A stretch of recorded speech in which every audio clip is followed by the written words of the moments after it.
মাল আউট হয়ে যাবে গল্পটা শুনলে। বাবা বাড়িতে আমাকে পেয়ে তার মেশিন আমার ভিতরে দিতেই আমি উফ আহ বলা শুরু করলাম।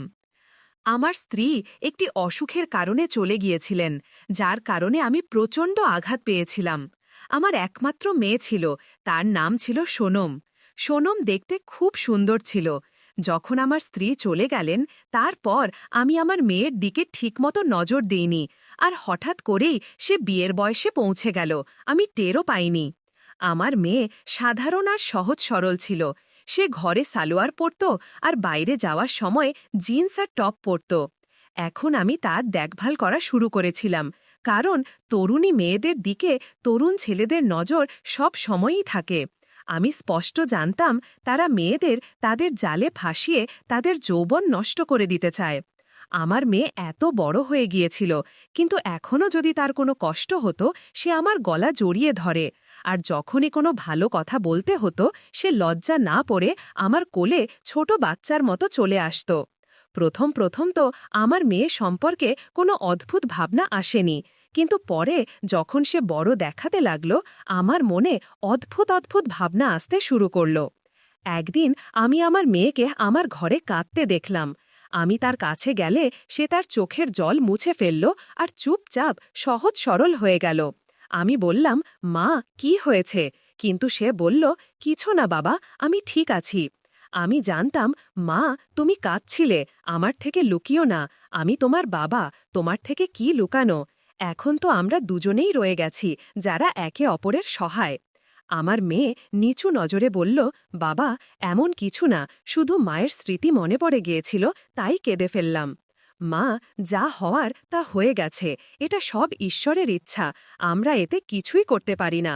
আমারও তোমার মায়ের স্মৃতি খুব মনে পড়ে, কিন্তু কি করব? তখন আমার মেয়ে আমার গলা জড়িয়ে ধরে বলল, বাবা, মা ছাড়া আমার একদম ভালো লাগে না। যদি তুমিও চলে যাও আমি কি করব একা? মা, আমি কোথায় যাব? আমি তো তোমার সাথেই থাকব। না বাবা, কাল যদি তুমি নতুন বিয়ে করো তুমি তাদের সময় দেবে, আমার দিকে একদম নজর দেবে না, আমি জানি। না মা, এমন কিছু না, যদি তুমি বলো আমি দ্বিতীয় বিয়ে করব না। কিন্তু মা, যদি কালকে তোমার বিয়ে হয়ে যায় আর তুমি তোমার শ্বশুরবাড়ি চলে যাও, তারপর তোমার বাবার কি দশা হবে তুমি ভাবতে পারছো না?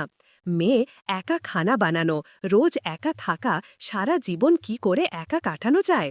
আমার মেয়ে আমার থেকে দূরে সরে গিয়ে বলল, যদি এমন হয় বাবা, আমি বিয়ে করব না। যাই হোক, আমার বিয়ে করতে ইচ্ছা নেই, তোমার থেকে দূরে যেতে ইচ্ছা নেই। কিন্তু মা, আমার এখনো অর্ধেক জীবন বাকি, এই সময়ে আমারও একজন জীবনসঙ্গীর দরকার। আমি একা কি করে সারা জীবন কাটাব জীবনসঙ্গী ছাড়া? তুমি ভাবতে পারো মা, একা থাকা কত কঠিন। হ্যাঁ বাবা, আমি জানি। মা, রাত হয়ে গেছে, আজ তোমার কি খিদে পায়নি? যাও তাড়াতাড়ি খানা বানাও, তোমার বাবা খিদে আছে, তুমি কি তোমার বাবাকে খালি পেটে শুইয়ে দেবে? না বাবা, আমি তোমাকে কখনো খালি পেটে শুতে দেব না, আমি তোমার পুরো খেয়াল রাখব। আমি তোমার খেয়াল এমনভাবে রাখব যেমন আমার মা রাখতেন। আমি তোমাকে মায়ের কথা একদম মনে আসতে দেব না। মা, তোমার কথা ঠিক, কিন্তু তুমি আমাকে সব দিতে পার, কিন্তু একটা জিনিস তুমি আমাকে দিতে পার না, তার ছাড়া মানুষ বাঁচতে পারে না। বাবা, এমন কি জিনিস যা আমি তোমাকে দিতে পারি না? তুমি বলো, আমি তোমাকে সব দিতে প্রস্তুত। মা, তুমি আগে খানা বানাও, তারপর আমরা রাতভর কথা বলবো। তোমার বাবা কোথাও যাচ্ছে না তোমাকে ছেড়ে। হ্যাঁ বাবা, আমি তাড়াতাড়ি খানা বানিয়ে দিচ্ছি, আমারও খিদে পেয়েছে কিছু। আমি নিজের ওপর একটু লজ্জা পাচ্ছিলাম, আমি আমার মেয়ের সাথে কি করতে চাইছি, কিন্তু যদি আমার মেয়েও রাজি হয় আমি কি করব? ছোটবেলা থেকে আমি তাকে অনেক আদর করে রেখেছি, কিন্তু আজ এমন কথা বললে সে হয়তো আমার ওপর থুথু ফেলবে। খাওয়ার পর যখন আমি আমার ঘরে গেলাম, আমার মেয়ে ঘুমিয়ে পড়েছিল। আমি বললাম, মা, তুমি ঠিক আছো তো? হ্যাঁ বাবা, আমি ঠিক আছি, কিন্তু আমার পায়ে হালকা হালকা ব্যথা হচ্ছে, জানি না কেন। এটা এখনই শুরু হয়েছে, যখন আমি খানা বানাচ্ছিলাম তখন তো এমন ছিল না। কি হতে পারে বাবা? মা, কিছু না, আমি তোমার পায়ে মালিশ করে দিই। না বাবা, তুমি থাক, তুমি আমার পায়ে মালিশ করবে কিভাবে? আমি নিজেই করব, এখন আমি বড় হয়ে গেছি। মা, তুমি বড় হয়ে গেছো, কিন্তু আমারও দায়িত্ব আছে, তোমার মায়ের চলে যাওয়ার পর তোমার দেখভাল করা। ঠিক আছে বাবা, করো মালিশ, আমি জানতাম তুমি মানবে না। তারপর আমি আমার মেয়ের পায়ে মালিশ করা শুরু করলাম।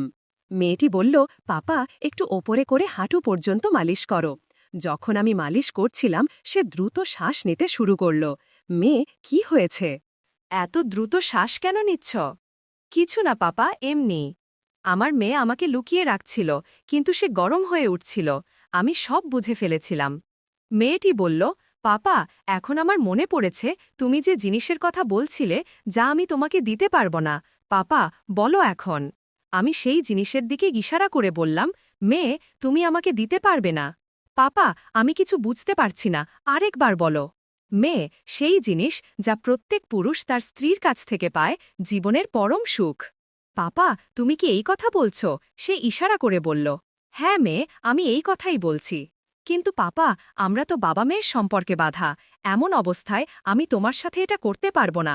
পাপা এটা সমাজে ভুল বলে বিবেচিত হয়।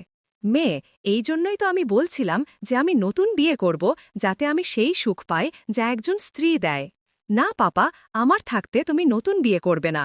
যদি এটাই কথা হয় তাহলে আমি তোমাকে দিতে প্রস্তুত আছি। মেয়ে কাউকে বলো না, না হলে আমাদের রহস্য ফাঁস হয়ে যাবে। পাপা আমি কাউকে বলবো না। আমি কি এটা করতে পারি? তুমি কি তোমার মেয়ের ওপর বিশ্বাস করছো না? মেয়ে এমন কথা নয়, ভুলে যদি কাউকে বলে ফেলো তাহলে আমার কি হবে? কথা প্রসঙ্গে আমার মেয়ের চুলকানি শুরু হলো। মেয়ে কি হয়েছে, তোমার চুলকানি হচ্ছে? হ্যাঁ পাপা এখন আমার চুলকানি হচ্ছে, মনে হচ্ছে আমার এখনই দরকার। আমি সেই জিনিসের দিকে ইশারা করে বললাম, মেয়ে এই চুলকানি প্রায়ই হয় যখন মন চায়, হয়তো তোমার মন এখন প্রস্তুত। হ্যাঁ পাপা নদী বয়ে যেতে শুরু করেছে। আমি ইশারা করে বললাম, মেয়ে এই জিনিসের দিকে দেখো, এটার কারণেই নদী বয়ে যাচ্ছে। যদি এটা পেয়ে যাও তাহলে নদী শান্ত হয়ে যাবে।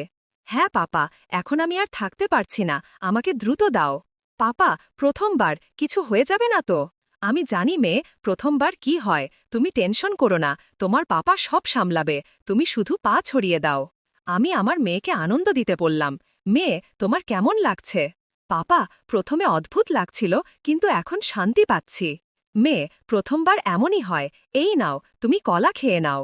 পাপা এখন ছেড়ে দাও, প্রায় ৩ ঘন্টা হয়ে গেছে, এখন আমি আর সহ্য করতে পারছি না, আমারও ঘুম পাচ্ছে, আমি ঘুমিয়ে পড়ি, তুমিও ঘুমিয়ে পড়ো। ঠিক আছে মেয়ে, আমিও ঘুমিয়ে পড়ি। সকাল হলে আমার মেয়ে সোজা বাথরুমে গেল এবং গোসল করতে চলে গেল। মেয়ে এত সকাল সকাল গোসল করতে যাচ্ছ কেন? ঠান্ডা লাগবে। পাপা তুমি টেনশন করো না, আমি ঠিক আছি, আমি পানি গরম করে রেখেছি। খাওয়ার পর আমি অফিসে যেতে প্রস্তুত হলাম, কিন্তু তখনই আমার মেয়ে বলল, পাপা আমি এখানে একা কিভাবে থাকব? আমিও তোমার সাথে আসছি, আমিও নিয়ে চলো। ঠিক আছে মেয়ে, চলো তুমিও। গাড়িতে বসে বসাই আমার মুড তৈরি হয়ে গেল। আজ তো চলো ফিরে যাই, আজ আমরা পুরো মজা করব। পাপা আমারও খুব ইচ্ছা করছে। অর্ধেক পথ থেকে ফিরে এসে আমি আমার মেয়েকে রুমে নিয়ে গেলাম। পাপা আমরা কি এটা প্রতিদিন করতে পারব? হ্যাঁ মেয়ে, এখন আমরা যখন ইচ্ছা করব তখন করব। আমি আমার মেয়েকে রাতের চেয়েও বেশি আনন্দ দিতে লাগলাম। পাপা তুমি তো এই ট্রেনিংয়ে পাশ করে ফেলেছ, তুমি ক্লান্ত না হয়েই আমাকে ক্লান্ত করে দাও। সেই দিনের পর আমরা দুজন যখন ইচ্ছা করতাম তখনই কাজ করে নিতাম। এটি একটি কাল্পনিক গল্প, এর উদ্দেশ্য কাউকে উত্তেজিত করা নয়, এটি বাস্তব ঘটনার সাথে কোনো সম্পর্ক বহন করে না।